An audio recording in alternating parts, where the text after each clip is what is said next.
Today, I want to delve into a very serious allegation by former governor of Kaduna State, Malam Nasir EL-RUFAI. Over the weekend, last weekend, Rufai alleged that the president of Nigeria, President Bola Ahmed Tinubu, is treading the path of life presidency, and he likened his administration and his aspiration to that of Paul Biya of Cameroon. Who is Paul Biya? Paul Biya, born on the 13th of February 1933. Record has it that he will be 92 years old this year.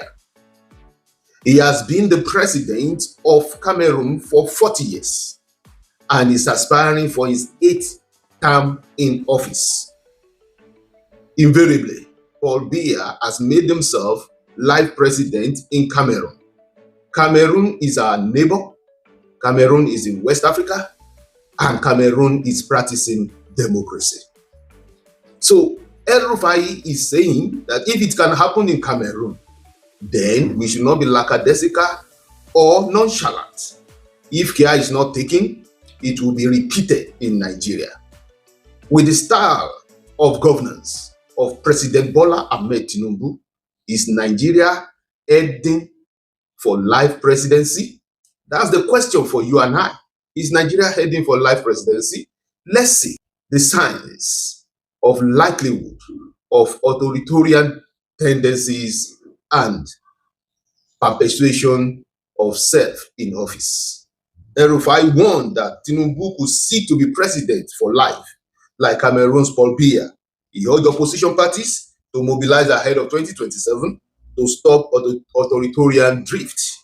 Presidency dismissed it as baseless, but concern persists. All signs are there. We must act now. That's according to EL-RUFAI. So what are these signs? I try to dig in and come up with facts, signs. We call it warning signs, red flags, things that are suggestive of authoritarian tendencies and aspiration to perpetuate self in office. Let's see. Rivers State emergency rule. Of course, that was not the first thing, but Rivers State emergency rule was a red flag. It was an opposition state, and Mr. President doesn't care what the people have to say. He suspended democratically elected officials of Rivers State, put his own person, military person, and for 6 months, democracy was suspended in Rivers State. It has been lifted, but for 6 months, democracy was suspended in Rivers State. The shrinking space for dissent. Growingly, President Bola Ahmed Tinubu has expressed intolerance for dissent. I'm not surprised. I've said it a couple of times on live radio programs that all you have to do to predict the pattern of presidency of President Bola Ahmed Tinubu is to look at how Lagos has fared since 1999, particularly between 1999 and 2007. After he left office, Lagos has remained in the hand of APC to date. And when any attempt to change power democratically have been resisted with violence, with inducement. Your guess is as good as mine. Just reflect back on the last general election, where masquerade came out on the supposed day of election in Lagos State to intimidate and scare people away from their civic responsibility. In this same country, minors have been detained for months for daring to demonstrate against the government, what they describe as hardship and bad governance. They were detained for months in this same country under the same president. Also, you must also remember that President Bola Ahmed Tinubu was a known human rights activist, social crusader, and leading opposition figure before he became the president. Most protests in Nigeria since 1993 have had, whether fully or partly, the sponsorship of President Bola Ahmed Tinubu. In fact, subsidy protest in 2012, January 2012, in Lagos was led by President Bola Ahmed Tinubu. And during that protest, one of the most significant and harrowing episode was the symbolic carrying of coffin, supposedly for President Goodluck Jonathan. Tinubu was at that rally. Tunde Bakari was at that rally, and other opposition figures. They were not jailed. They were not attacked. They had their full freedom to protest against the sitting president and the removal of fuel subsidy. But guess what? Mr. President got there on the 29th of May, 2023, and the first announcement was subsidy is gone in this same country. So these signs are there that this same man that stood firmly for the defense of democracy, for human rights, have drifted sharply from what he used to stand for and is a yes boss man. It is not new that political parties will have challenges, internal wranglings. But since the advent of the Tinubu administration, virtually all major opposition parties are in one crisis or the other. And the suspicion has always been inducement by presidency to cause distraction, crisis in opposition parties. Labour Party is in crisis, PDP is in crisis, SDP is in crisis, ADC trying to resist the crisis, but nonetheless, they have their own dose of President Bola Ahmed Tinubu incursion into opposition parties. Tinubu's speech in Lagos, he said he is excited at the kind of crisis happening within the opposition political parties. You shouldn't take that with levity. Crisis in NANS. Most administrations have always shown interest in the leadership of National Association of Nigerian Students, but the present level of crisis is unprecedented. The president's son, first son, has been fingered in the unending crisis to the extent of allegations of kidnapping of the factional president of NANS, attempt to kill, and other allegations. I call them allegations because they are not proven. But one thing is clear, he is involved. To what extent, we cannot say yet. This administration is doing everything possible to suppress freedom of speech indirectly. Incursion into social media activities have started since Buhari's administration, when Twitter was suspended for about 7 months. Now, there are threats because of Sowore versus Tinubu's crisis that there may also be clamped down on social media activities. The cybercrime law has been signed, and part of the law is a systemic way to inhibit freedom of expression on social media platforms. The rights of the citizens are not protected, but the rights of the elites and government officials have been more than protected through that law.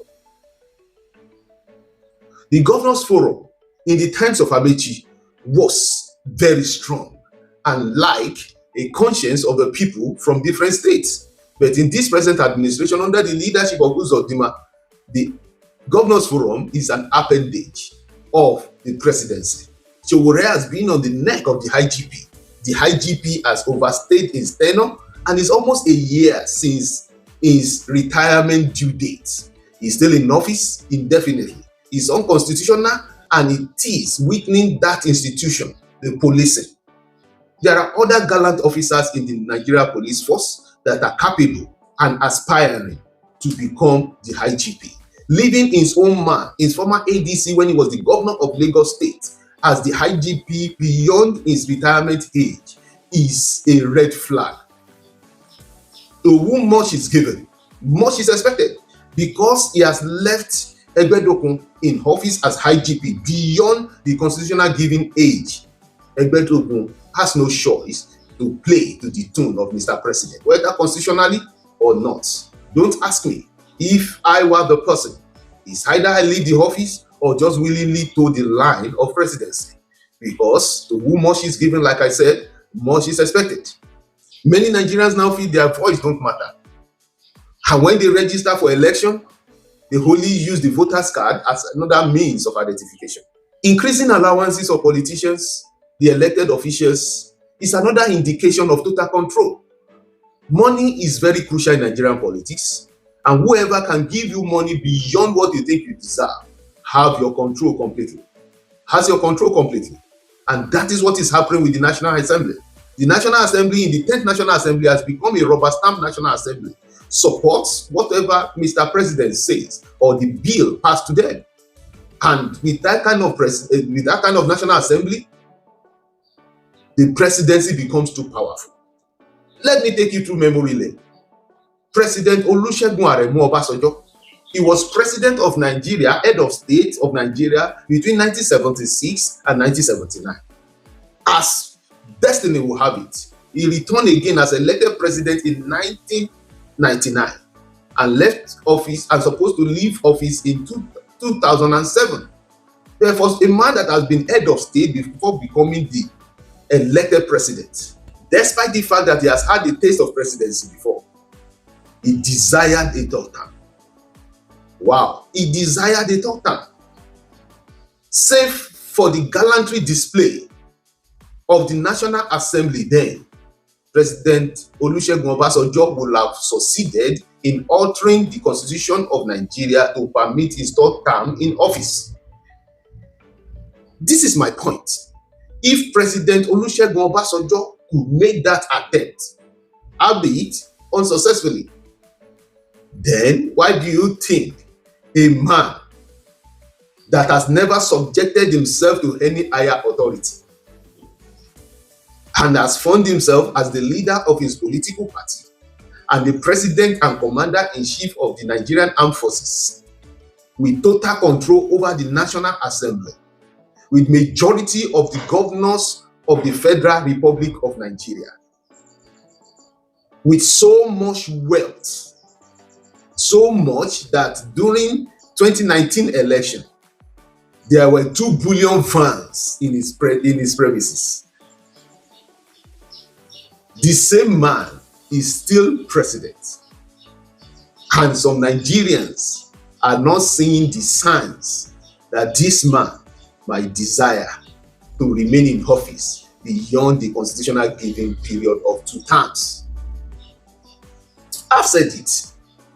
I don't know whether he will succeed as becoming third-term president or life president, but I am 100% sure that President Bola Ahmed Tinubu will make his shot at it. Time will tell. I pray God grant us good health and long life. We shall see. The signs are there. Let him who has ear hear what we are saying to Nigerians. This is my point. To save our democracy is beyond wishful thinking. Nigerians, politicians, whether political elites or grassroots politicians, must rise to defend all the principles of democracy and also ensure that Nigerians come out en masse to vote in the next election. When there are massive turnout during elections, rigging are almost impossible. Or permit me to just say, come to the BRS minimum. But when there is apathy, when there is low turnout on the day of election, malpractices are magnified and becomes free for all. Vote buying has become the order of the day, and that means most elections now is an issue of the highest bidder. The best way to stop that is to have more educated people coming out to vote, those who cannot be easily bought, with the tokens being distributed on the day of election. But as long as such people that cannot be bought will see election day as public holiday, say bye-bye to free and fair election. And say welcome to life presidency of President Bola Ahmed Tinubu. I make my humble submission. I'm not perfect, I may be wrong, but watch out for this signal. I am 100% sure that he will make an attempt at it. I don't know whether it will be successful, but I'm sure President Bola Ahmed Tinubu will want to shoot beyond the stopping tape. I remain Rotimi Johnson Ojasope until I come your way very soon with another analysis. Gotcha. See ya. Thank you.